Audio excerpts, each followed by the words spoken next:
All this week, key players in the Tampa Bay Rays saga have made headlines weighing in on what may turn out to be the first real solution in more than 5 years. It's a developing story with major implications for the local economy as well as taxpayers. Take a look. Florida Governor Ron DeSantis, Major League Baseball Commissioner Rob Manfred, the Hillsborough Board of County Commissioners, and St. Pete Mayor Ken Welsh. These heavy hitters have had plenty to say on the proposed new ballpark for the Rays on the land now occupied by Hillsborough College. Developments this week: the Rays pledged to pay for at least 50% of the stadium cost, cover construction cost overruns, and fully fund future repairs, maintenance, and renovations. The governor removed the land use hurdle, announcing the state-owned land could be transferred to Hillsborough College, which in turn would offer the Rays a 99-year lease agreement. This land is basically owned by the state. Hillsborough College is able to operate. We're going to be conveying the land to the college, and then they'll be able to negotiate use with the Rays in ways that I think will be mutually beneficial. And the Hillsborough Board of County Commissioners is considering the Rays' request to use public funds from several funding sources under its control, including a tourist development tax and a portion of the community investment tax.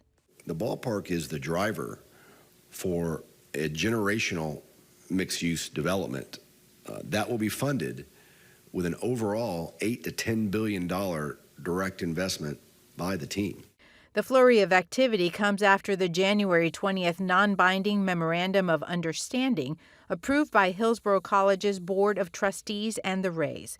It stipulates that Hillsborough County will retain ownership of the new ballpark if any public funds are used in the project. One thing that has been consistent during my time as commissioner was my view that Major League Baseball belongs in Tampa Bay. It's a road the St. Pete Mayor, Ken Welsh, has traveled before after years of Rays negotiations to redevelop Tropicana Field and revive the historic gas plant district. 9 proposals without the Rays are now in the hands of St. Pete leaders. They plan to transform the neighborhood the Rays have occupied since 1998. We'll have a public forum where the developers will present to our community. We'll have the community benefits process as well, and then I will select one of those developers. And Ashley, I'd like to start with you. Your company has a very interesting perspective. You all have worked on the Tropicana Field project. You all work on the major urban development projects. What are the different aspects of this story that we as taxpayers should be looking at? It's not a simple thing. It's not. It's very similar to what Jeff just mentioned with the affordable housing problem. This is an economic development proposal for both communities. So for the Tampa site with Hillsborough College and for the future of the Trop site. But I think the most exciting thing is that we have to do it with good urban design in mind. The outcome needs to be the start. So we need to imagine what both those sites should look and feel like, what major economic development impact it has, and then what are the more complicated impacts that people will be frustrated with as we grow.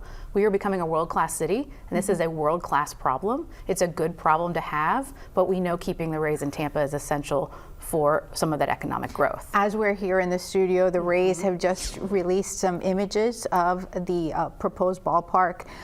It's on the corner that's closest to Raymond James Stadium. It has multi-use on the property. What are the different layers of the project, and is it really feasible for the Rays to say that they want to complete these negotiations in 6 months or so? So the negotiations part will be left to the attorneys, right? But what my recommendation as a development professional is the development agreement that the county, the state, and whoever else in the parties goes into with the Rays needs to guarantee that phased mixed-use lifestyle district that's promised. We heard Commissioner Hagan just say $8 to $10 billion of private development in addition to approximately $2 billion stadium, is that needs to be phased but planned for ahead of time. We've seen this happen already well. We've seen it happen in other communities like the Battery in Greater Atlanta in Cobb County, where the MLB was very supportive of a lifestyle-oriented ball field, and then growth spurred from it. But we've also seen it on a more hyper-local level with the impacts of Water Street and the ownership of the Lightning under Jeff Vinnick, and what happens when the cementing of having that economic hub or that draw, entertainment portion, mixed with lifestyle needs, also mixed with the affordability needs of having a college that really serves a population that we don't want to see not served with education. So you truly could make, in a perfect world, a nucleus of that, but it's not going to be easy. So it has to be done in the right way. Design will be very key here. And critics have said it's not going to be easy and it's not going to be cheap. Yeah. And Well, many critics say nothing's cheap. and they don't want to pay for that. Correct. I'd like to ask Jeff and Mike to weigh in on this. Well, I think the key question that I have is who ends up with the developer rights? And I think that's one that everybody needs to be thoughtful about and concerned about is how this plays out and who ends up with the rights. It's not just the stadium, it's all of the land around the stadium and who has the rights to develop that. That's a key question that I think is still in the air and that has been undecided, and I think is something that we all need to watch. Mike? Well, I think there's so many unanswered questions. I'm amazed that the renderings came out today because it's like there's still so many questions. Yeah. But among them is like this is twice the price of what the project was in St. Petersburg just a couple of years ago.